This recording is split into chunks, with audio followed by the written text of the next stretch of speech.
Hello guys, അപ്പോൾ അടുത്ത ഒരു വീഡിയോയിലേക്ക് എല്ലാവർക്കും സ്വാഗതം. അപ്പം നമ്മൾ എങ്ങോട്ടാണ് പോകുന്നതെന്നല്ലേ നിങ്ങൾ നോക്കുന്നത്? വേറെങ്ങുമല്ല, നമ്മൾ ഇന്ന് കണ്ണൂരേക്ക് പോവുകയാണ്. അപ്പോൾ നമ്മൾ കായംകുളം റെയിൽവേ സ്റ്റേഷനിൽ നിന്നും രാവിലെ 5:20 ഏറനാട് എക്സ്പ്രസ്സിനാണ് നമ്മൾ കണ്ണൂരേക്ക് പോകുന്നത്. 5:20 പറഞ്ഞിട്ട് 5:30 ആയപ്പോഴേക്കും നമ്മുടെ ഏറനാട് എക്സ്പ്രസ് കായംകുളം റെയിൽവേ സ്റ്റേഷനിലോട്ട് എത്തിയിട്ടുണ്ട്.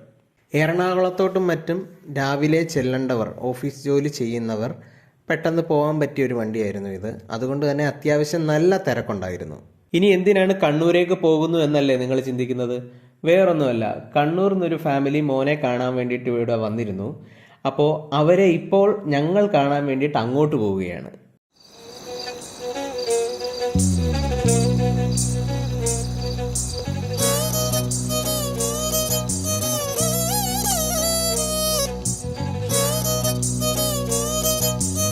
ട്രെയിനിൽ കയറിയപ്പോൾ തന്നെ പലർക്കും ഞങ്ങളെ മനസ്സിലായിരുന്നു. പലരും വന്ന് സംസാരിക്കുകയൊക്കെ ചെയ്തു.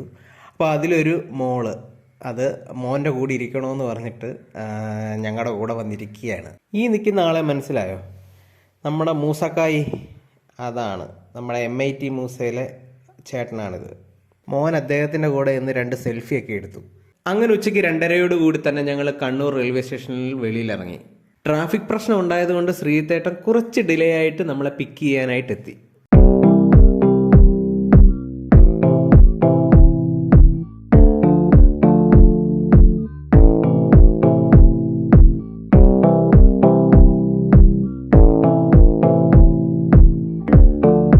അങ്ങനെ ഒരു അരമണിക്കൂറത്തെ യാത്രയ്ക്ക് ശേഷം കണ്ണൂർ ശ്രീതേട്ടൻ്റെ വീട്ടിലെത്തിയിരിക്കുകയാണ്.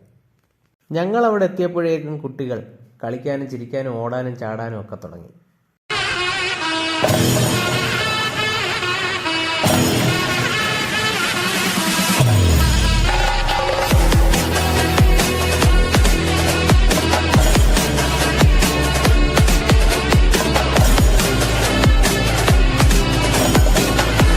ഈ കണ്ണൂർ ഫാമിലിയിൽ ഞങ്ങൾ ആദ്യമായി സംസാരിക്കുന്ന വ്യക്തിയും ഞങ്ങളോട് ആദ്യം പരിചയപ്പെടുന്ന വ്യക്തിയുമായിട്ടുള്ള പ്രിയങ്ക ചേച്ചിയാണ് ഈ ഇരിക്കുന്നത്. കണ്ണൂർ വന്നാൽ പറശ്ശിനിക്കടവ് മുത്തപ്പനെ കാണാതിരിക്കാൻ പറ്റത്തില്ലല്ലോ. അപ്പോൾ ഞങ്ങൾ കണ്ണൂർ പറശ്ശിനിക്കടവ് മുത്തപ്പനെ കാണാൻ വേണ്ടിയിട്ട് പോവുകയാണ്.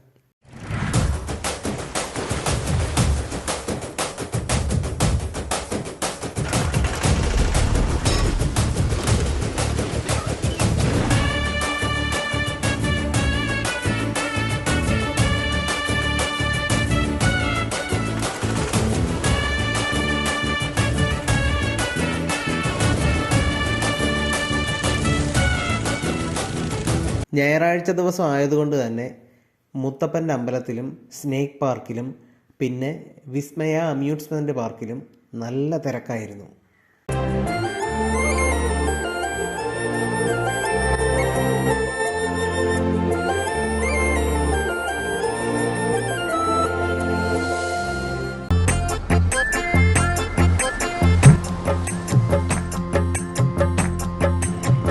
ഇതാണ് പറശ്ശിനിക്കടവ് പ്രൈവറ്റ് ബസ് സ്റ്റാൻഡ്.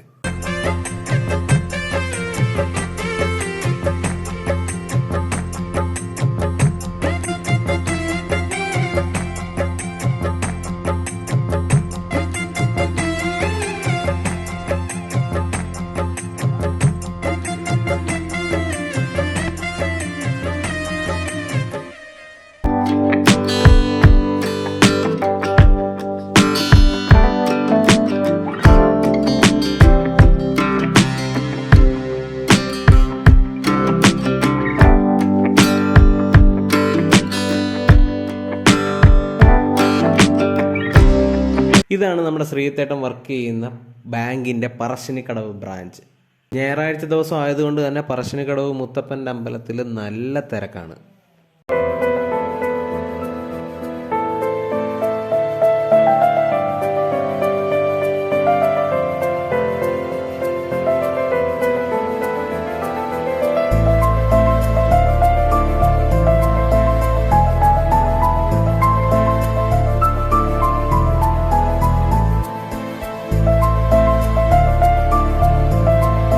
ഞങ്ങളെല്ലാവരും കൂടി ഒരു 10-15 പേരോളം ഉണ്ടായിരുന്നു. അപ്പോൾ ഞങ്ങൾ മുത്തപ്പൻ്റെ അടുക്കലേക്ക് ഇങ്ങനെ നടന്ന് നീങ്ങിക്കൊണ്ടിരിക്കുകയാണ്. 2 സൈഡിലും കടകളുണ്ട്. കടകളിൽ ഒരുപാട് സാധനങ്ങൾ വിൽക്കാനായിട്ട് ഇങ്ങനെ ഇട്ടിരിക്കുന്നു. ആ കാഴ്ചകളെല്ലാം ഇങ്ങനെ കണ്ടുകൊണ്ട് ഞങ്ങൾ മുത്തപ്പൻ്റെ അഴിക്കലേക്ക് ഇങ്ങനെ പൊക്കോണ്ടിരിക്കുകയാണ്.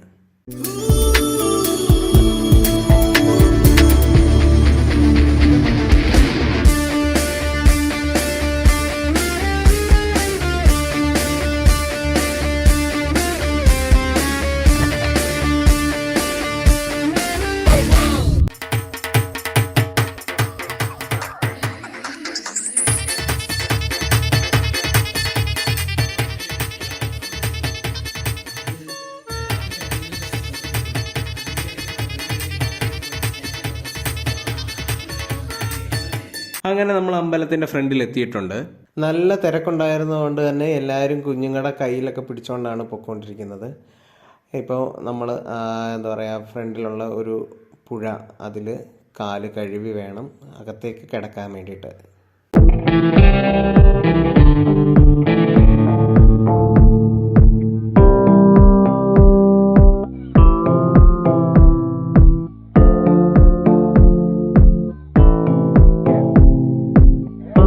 ഇവിടുത്തെ ഒരു പ്രത്യേകത എന്ന് പറയുന്നത്, ഇവിടെ എപ്പോൾ ചെന്നാലും ചെല്ലുന്ന ഭക്തർക്ക് ഭക്ഷണം കൊടുക്കണമെന്നാണ്.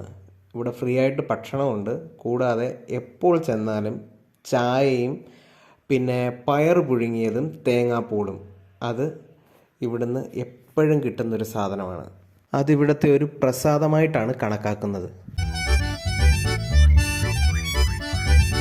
ഞങ്ങൾ അമ്പലത്തിൽ നിൽക്കുമ്പോഴും ഞങ്ങൾ അങ്ങോട്ട് പൊക്കോണ്ടിരിക്കുമ്പോഴും തിരിച്ചു വന്നപ്പോഴും ഒരുപാട് അറിയാവുന്ന ആൾക്കാർ, നമ്മളെ യൂട്യൂബിലൂടെ കണ്ട് പരിചയമുള്ളവരെ ഒരുപാട് ആൾക്കാർ നമ്മളെ വന്ന് കാണുകയും അവരുടെ കൂടെ ഒരു 5 മിനിറ്റ് സ്പെൻഡ് ചെയ്യാൻ പറ്റുകയും അവരുടെ കൂടെ നിന്ന് സെൽഫി എടുക്കാൻ പറ്റുകയും ഒക്കെ ചെയ്തത് വലിയൊരു സന്തോഷമാണ് ഞങ്ങൾക്കുണ്ടാക്കിയത്. അങ്ങനെ ഞങ്ങൾ അവിടുന്ന് തൊഴുത് തിരിച്ചു മടങ്ങുകയാണ്.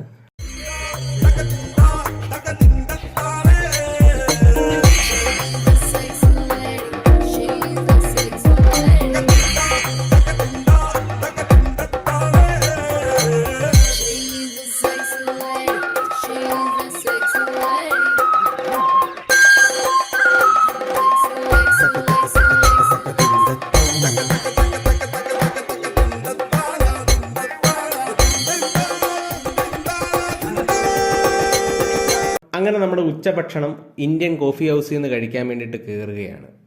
ഇന്ത്യൻ കോഫി ഹൗസിൽ നല്ല തിരക്കുണ്ടായിരുന്നു. അപ്പോൾ കുറച്ച് നേരം കാത്തിരുന്നതിന് ശേഷമാണ് നമുക്ക് എല്ലാവർക്കും ഇരിക്കാൻ വേണ്ടിയിട്ട് ഇങ്ങനൊരു സീറ്റ് കിട്ടിയത് തന്നെ. അപ്പോൾ നമ്മൾ ഓർഡറൊക്കെ കൊടുത്തു. എല്ലാവരും കൂടുതൽ പേരും ബിരിയാണിയാണ് പറഞ്ഞത്. അപ്പം ബിരിയാണി, റൈസും കാര്യങ്ങളും പിന്നെ നമ്മുടെ സലാഡും ബീട്രൂട്ട് വെച്ചിട്ടുള്ള ഒരു എന്താ പറയുക പിക്കിളും ഒക്കെ എത്തിയിട്ടുണ്ടായിരുന്നു. അപ്പോൾ അത് കഴിക്കാൻ വേണ്ടിയിട്ട് പോവുകയാണ്.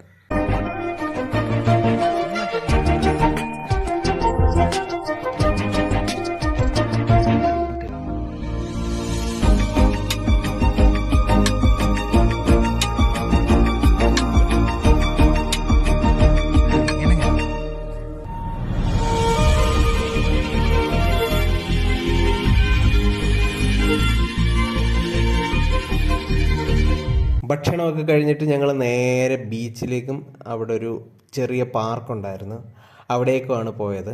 അപ്പോൾ നമുക്ക് അവിടുത്തെ വിശേഷങ്ങൾ കാണാം.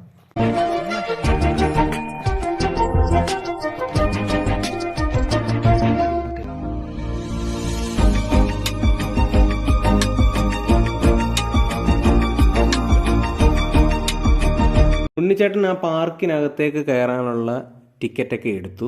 കുഞ്ഞുങ്ങൾക്ക് അത്യാവശ്യം എൻജോയ് ചെയ്യാൻ പറ്റിയ ഒരു ചെറിയ പാർക്കായിരുന്നു അത്.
ഇവിടെ നിന്ന് നമ്മൾ നേരെ ചെന്നത് നമ്മളിൽ നിന്ന് വിട്ടുപോയ പ്രമുഖരായ പല നേതാക്കന്മാരും സാഹിത്യകാരന്മാരും എല്ലാം അന്ത്യവിശ്രമം കൊള്ളുന്ന സ്മൃതി മണ്ഡപത്തിലേക്കാണ്.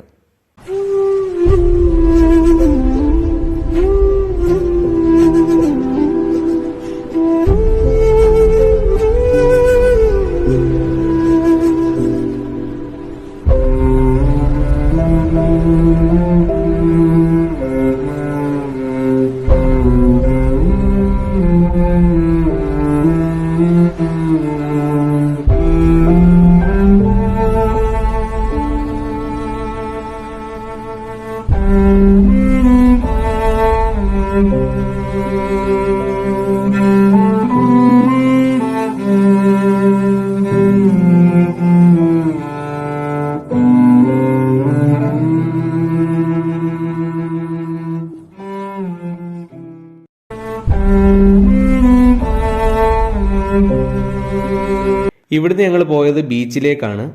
ബീച്ച് ഇതിന് തൊട്ടടുത്തായിട്ട് തന്നെയാണ്. അപ്പോൾ കുറച്ച് നേരം ഞങ്ങൾ അവിടെ സ്പെൻഡ് ചെയ്തു. എന്തായാലും ഭാഗ്യത്തിന് മഴയോ കാര്യങ്ങളോ ഒന്നും ഇല്ലായിരുന്നു. അതുകൊണ്ട് തന്നെ കുഞ്ഞുങ്ങൾക്കായാലും ഞങ്ങൾക്കായാലും അത്യാവശ്യം എൻജോയ് ചെയ്യാൻ പറ്റിയിരുന്നു.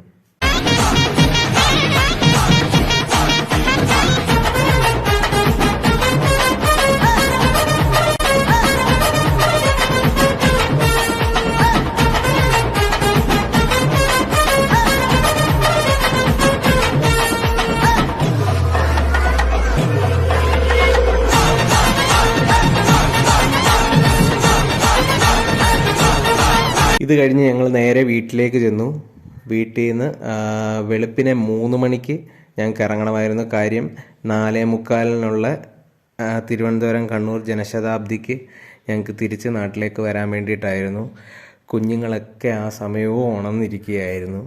ഞങ്ങൾ എഴുന്നേൽക്കുന്നതിന് മുമ്പേ അലാറം വെച്ച് അവർ എഴുന്നേറ്റ് ഞങ്ങളുടെ കൂടെ റെയിൽവേ സ്റ്റേഷനിൽ ഞങ്ങളെ കൊണ്ടുവിടാൻ വേണ്ടിയിട്ട് വരികയാണ്. കണ്ണൂരെ ഞങ്ങളുടെ ഫാൻസിൻ്റെ അടുത്തേക്ക് പോവുകയാണെന്ന് പറഞ്ഞുകൊണ്ടിരുന്ന ഞങ്ങൾക്ക് നേരെ തിരുത്തി പറയേണ്ടി വന്നു. കാര്യം എന്ന് വെച്ചാൽ എന്താ പറയുക, ബന്ധങ്ങളെക്കാട്ടി വലിയൊരു ബന്ധമായിട്ടാണ് ഞങ്ങൾ അവിടുന്ന് എന്താ പറയുക നല്ല സങ്കടത്തോടു കൂടിയാണ് ഞങ്ങളും തിരിച്ച് നാട്ടിലേക്ക് വരുന്നത്.